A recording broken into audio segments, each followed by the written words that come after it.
सर्वांना नमस्कार. आज फराळासाठी साबुदाणा वडा बनवतो आहे. तर त्यासाठी साहित्य मी हे घेतलेलं आहे. इथे साबुदाणा, थोडी कोथिंबीर, त्यानंतर शेंगदाण्याचं कूट घेतलेलं आहे आणि ही हिरवी मिरची ठेचून घेतलेली आहे आणि हे उकडलेले बटाटे.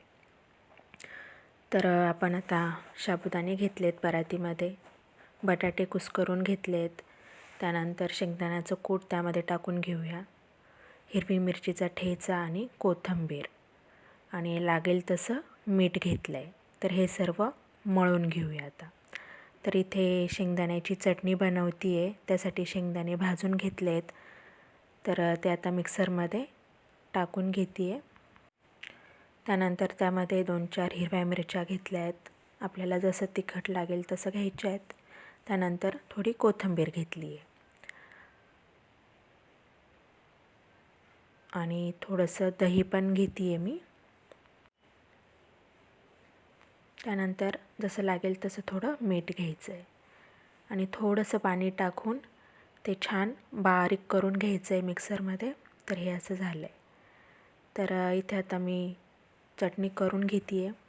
तर तेल गरम झालं आहे, त्यामध्ये वाटलेलं मिश्रण टाकलं आहे आणि ते 1-5 मिनटं छान परतवून घ्यायचं आहे. त्यानंतर त्यामध्ये आपल्याला जसं लागेल तसं पाणी टाकायचं आहे.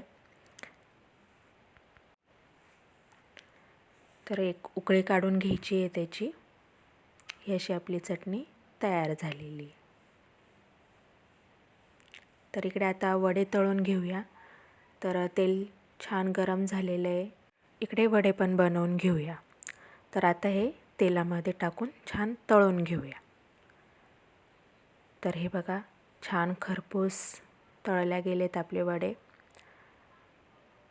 तर छान तेल निथरून आणि ते काढायचे. तर हे असे आपले साबुदाणा वडे आणि चटणी तयार झालेली आहे. तर आमच्या घरामध्ये उपवासाचे पदार्थ सर्वांनाच आवडतात आणि माझ्या मुलाला तर खूपच आवडतात. साबुदाणा खिचडी, साबुदाण्याचे वडे. तर उपवास फक्त माझाच आहे, पण फराळाचे पदार्थ आम्ही सर्वजण आवडीने खातो. धन्यवाद.